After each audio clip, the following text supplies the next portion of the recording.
Feel like guaranteeing yourself less money when selling your house? Do these 5 things.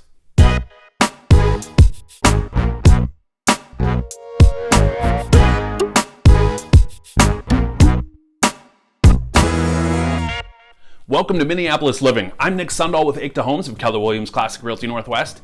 Before I get into the 5 ways you can sabotage the sale of your house, which guarantees you less money, please hit the subscribe button. When you're there, ring the bell so you're alerted every time I upload new content each week. These are going to be in no particular order, but I want you to watch the end because the last one is the most important. Starting off with the first way you can sabotage the sale of your house. That's lack of preparation. I get it, it's really exciting to move into a new home if you're kind of stuck in the one that you've been in for X amount of years, and you're ready to sell it and you're ready to go. And of course, we're in a seller's market right now, which means you might not have to do as much as you would normally to get a buyer to buy your home. However, there are some major things that you want to consider when selling your house to get it ready so that you can get top dollar.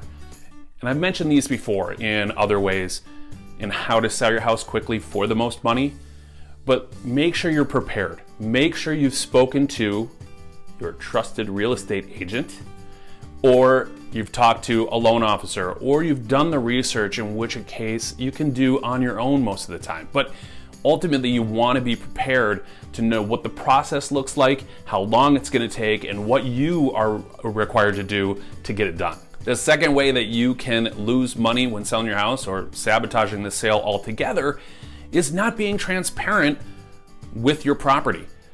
As your trusted advisor, I actually have to disclose everything I know about the property. So any material fact, that is whether you've put it in writing or even spoken those words to me, I have an obligation to disclose anything that I know about that home, which means you do too. And frankly, you want to do this. The reason why is it covers your ass on the back end. The last thing you need is 2 years down the road, someone coming back to you and saying, well, you know what, the electrical was faulty in this house and it was a hazard. My house burned down, and now you're on the hook for it. So disclosing any issues that you know about the house, and of course then taking care of them before you actually put it on the market, is key. The third way you can sabotage the sale of your house is making it difficult to show. Look, not all buyers can come look at it when you're away at work. Not all buyers can come on a Saturday morning. Sometimes they have to come after work on a weekday, or sometimes it's late in the weekend. But you need to make your home available for buyers to see it. And because if they don't see it, they're not going to buy it. Now, we are in the midst of a global pandemic, and so it's going to be a bit more difficult. And fortunately for you, the seller, you do have some rules and regulations you can set up to make it a little bit more convenient for you. However, beyond this, you need to have an open schedule when it comes to selling the house. Now, assuming you took my point from the number 3, number 4 is you can't hover around showings and you can't hang out during an open house. What do I mean by this? Well, prospective buyers, when they walk into a home, they want to picture themselves living there. They don't need the homeowner there to tell them about the house or watch over them as they try to picture themselves there.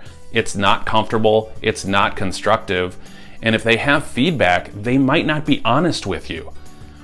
This also goes for those of you who have left the house, maybe to walk the dog or take off in the car just to drive back and see how long they've been in the home.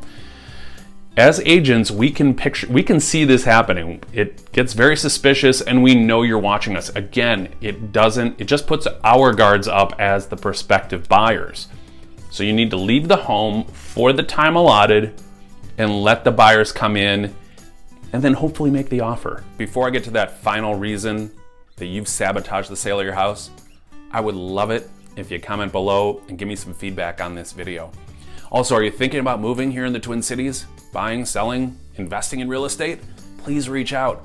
Call, text, email. Hit me up on social media, but I would love to start that conversation. Now, the most important way that you can sabotage the sale, online valuations. Look, I understand Zillow is a great place for information and they've got a ton of it. And frankly, it's very relevant. However, the minute that they have told you what your house is worth is probably not the most accurate thing. Look at the CEO. When you hire me as your trusted realtor, you know that you're going to get somebody who's not only looking at the greater metropolitan area in terms of valuation, but down to your neighborhood or community. Not only that, but taking into other factors such as days on market, price per square foot, or even inventory, like how many months supply we have left.